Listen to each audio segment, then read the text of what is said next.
एक चीज़ जो अक्सर मेरे देखने में आई है और मैंने इसको बड़ा ऑब्ज़र्व किया है और मुझे लग रहा है कि इसके बारे में बात करनी चाहिए, वो ये कि हम लोग बच्चों के साथ एक अजीब बिहेवियर अडॉप्ट कर लेते हैं। पेरेंट्स भी और एल्डर्स भी, जो भी घर में फूफो, खाला, मामू, चचा, ताया, दादी जान, नानी जान, मामा, बाबा, व्हाटएवर, जो भी बड़े हैं वो बच्चों के साथ एक अजीब सा बिहेवियर अडॉप्ट कर लेते हैं कि आप बच्चे हैं, आपको नहीं पता, या आप बच्चे हैं, आप नहीं जानते, आप बच्चे हैं, आप खामोश रहें, आप बच्चे हैं, नहीं नहीं नहीं नहीं नहीं, ये नहीं, ऐसे नहीं, ऐसे।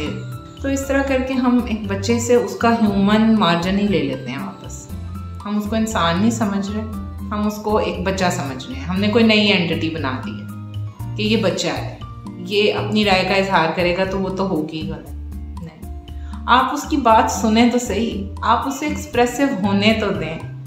आप उसको अगर बोलने की इजाज़त नहीं देंगे तो वो कैसे बता पाएगा कि वो क्या सोचता है, वो क्या महसूस करता है, उसका क्या एनालिसिस है, वो किस तरह चीज़ों को लेके चलता है। उसके नज़रियात को ही आप वहाँ पे ख़त्म कर देंगे। ये हम एक जुल्म करते हैं। बच्चों को अगर आपने समझाना है तो आप उनको कहते हैं कि बेटा आप एक गैदरिंग में अपनी राय का इजहार ना करें, लेकिन आप हमारे सामने वो ज़रूर बताएं कि उन्होंने उस एक पर्टिकुलर सिचुएशन के बारे में क्या सोचा या उनका क्या एनालिसिस है, वो क्या सोचते हैं कि किस तरह से उस प्रॉब्लम या उस इशू को रिजॉल्व किया जाए।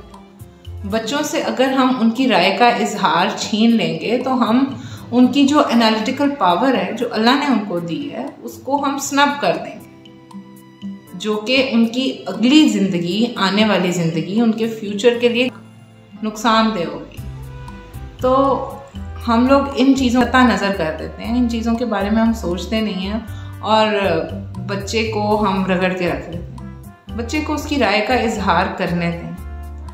अगर वो आप उसको रोक देंगे उसकी राय का इजहार करने से, सबसे पहले तो आपने उसकी एनालिटिकल पावर को स्नब किया, दूसरी चीज़ आपने उसके महसूस करने की पावर को कंप्रोमाइज़ किया, तीसरी चीज़ कि आपने उसके जज्बात या उसके जो अंदर एक एहसास नामी चीज़ थी उसको ख़त्म करने की कोशिश की। ये कोशिश ही है, ये 1 दफ़ा, 2 दफ़ा, 3 दफ़ा, 4 दफ़ा आप करेंगे। उसके बाद आप अपनी तरफ से अपने बच्चे की ट्रेनिंग तो कर लेंगे कि हमारा बच्चा नहीं बोलता जी, हमारा बच्चा बहुत तहज़ीब याफ्ता है, वो कतन कोई जवाब नहीं देता, वो कतन कोई बात नहीं करता।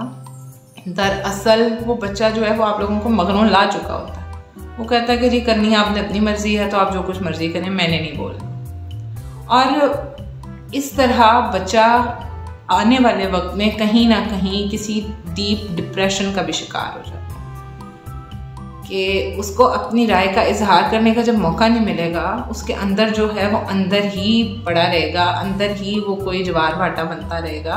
तो उससे मसला ये होगा कि वो किसी डिप्रेशन में चला जाएगा। तो ये चीज़ें सोचने वाली हैं, इन चीज़ों पे थोड़ा काम करने वाला।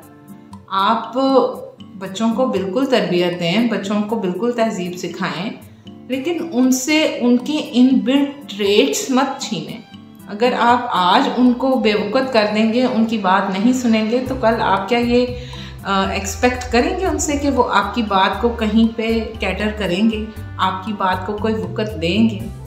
ये लम्हा फ़िक्रिया है, इस चीज़ के बारे में सोचिए। आज अगर बच्चों के साथ आप ट्रीट ऐसे ही करेंगे कि ये आपकी नज़र से देखें, आपकी सोच से सोचें और आपकी ज़ुबान से बोलें, तो कल को वो भी आपको एक रोबोट की तरह ही ट्रीट करेंगे। आगे वक्त ऐसा नहीं है, आगे वक्त बहुत और है। तो बच्चों के साथ अपना बॉन्ड बहुत मजबूत करें, पर्टिकुलरली मदर्स को मैंने जितना ना ना ना ना ना की गर्दान करते हुए देखा है कि उन्होंने बच्चे को सिखाया ही ना है। अनफॉर्चुनेटली जब बच्चा आंखें खोलता है और थोड़ा सा बड़ा होके किसी भी चीज़ में वो एक्टिवली पार्टिसिपेट करने लगता है, क्रॉल करने लगता है या कुछ भी खेलने की तरफ आता है, कोई टॉयज से खेलना शुरू करता है, बहुत छोटा होता है, तब से हमने उसके अंदर एक चीज़ बहुत ज़्यादा डाली है, ना ना ना ना। और एक मदर्स का एक मुहावरा होता है, पहले उन्होंने नहीं करना होता, नहीं, उसके बाद वो बात अपनी शुरू करेंगी, लेकिन पहले एकदम अब्रप्ट उनका जो रिएक्शन होता है वो नहीं होता। तो ये जो नहीं है, ये आगे अपने लिए एक बहुत बड़ी नहीं की खंदक खोद रहे हैं ये नहीं नहीं करके।